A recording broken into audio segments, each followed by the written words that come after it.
October is usually a pretty eventful month for the auto industry, and this year that certainly wasn't an exception. A few car reveals, some shocking leaks, talks of mergers, and even scandals made for an interesting mix of news events. If you missed what all happened vehicle-wise for October 2019, here are the highlights.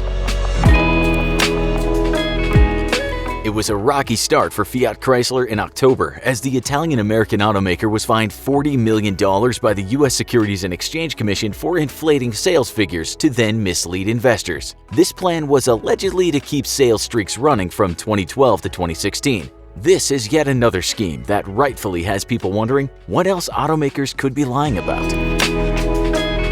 BMW sure likes its Gran Coupe models, so it was only a matter of time before we got one for the M8. Slightly bigger than the coupe and convertible versions of the car, BMW thinks about half of all M8 sales will be the Gran Coupe in the United States. While rear headroom might not be excellent, enough people apparently will be interested in the same specs but an extra set of doors. The most exciting part of this reveal, however, was the new Amatrin metallic paint color, which is simply breathtaking. While now resolved, in the middle of October, the UAW strike on GM was creating absolute havoc for the automaker. Hiccups in the production of trucks and SUVs had dealers panicking they would run out of popular models in the near future. It was also reported that production of the C8 Corvette was being put off because of the strike. GM even was reportedly scrambling to get SEMA cars finalized in time, since some components weren't being made at the moment.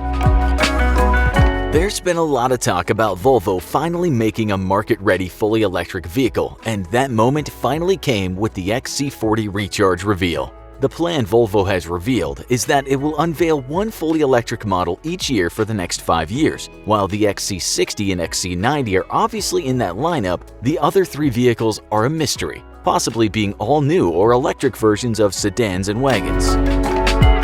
People have been waiting for this to happen, and finally the mid-cycle refresh of the second-generation Honda Ridgeline will see a hybrid powertrain option added. We can expect to see this happen in 2020, which is right around the corner. This information wasn't supposed to leak so soon, but a Louisiana Honda dealer accidentally posted it online. According to the leaked info, the Ridgeline Hybrid will use a 2-liter 4-cylinder and 2 electric motors. No longer is the Toyota Mirai something that looks like a bad science fiction movie set piece. The 2020 model was revealed sporting a sleek exterior, dropping the hatchback for a trunk and 4 doors. Toyota switched the hydrogen fuel cell vehicle to a premium rear-wheel drive platform, which means more rear passenger space, a more luxurious feel, and better performance. On top of that, new fuel cell and hydrogen storage designs means a 30% boost in driving range.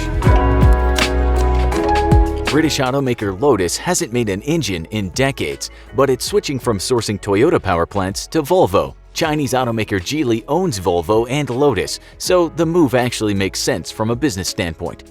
Geely and Volvo cars are actually merging their internal combustion engine operations into a single entity, since both companies are trying to direct more resources toward electrification. Later, this means Lotus will be using Volvo electric powertrains.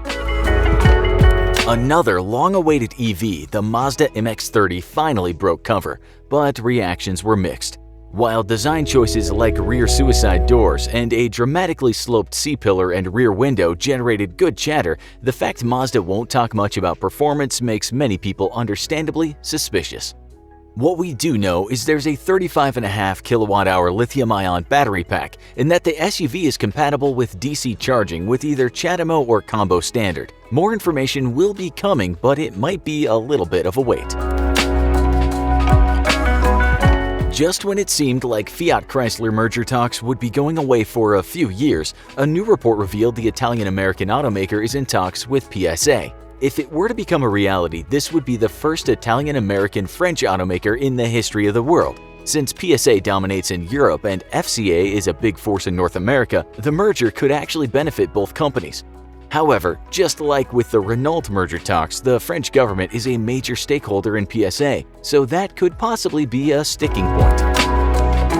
According to a U.S. Treasury report, consumers have falsely claimed $74 million in EV tax credits. While not shocking that people cheat on their taxes, the fact that the EV credits are being abused certainly isn't encouraging for the longevity of the federal program. How can they get away with such a thing? The IRS doesn't verify vehicle VINs when the credits are claimed, allowing people to claim more credit than what's due to them, or to get a credit when they shouldn't get anything at all. The report specifically calls out GM and Tesla owners, which is quite interesting. While we don't have a full reveal of the Venom F5 specs, the Texas tuner and boutique automaker has finally revealed some info on the engine. Thanks to an LS architecture, the turbocharged 6.6-liter V8, nicknamed Fury, cranks out 1,817 horsepower and 1,193 foot-pounds of torque. This apparently was well beyond the initial expectations from Hennessy. Considering curb weight is supposed to be under 3,000 pounds, the Venom F5 should have absolutely explosive acceleration and could possibly set a new top speed record. Thanks for watching. Click subscribe for more Insider Car News videos.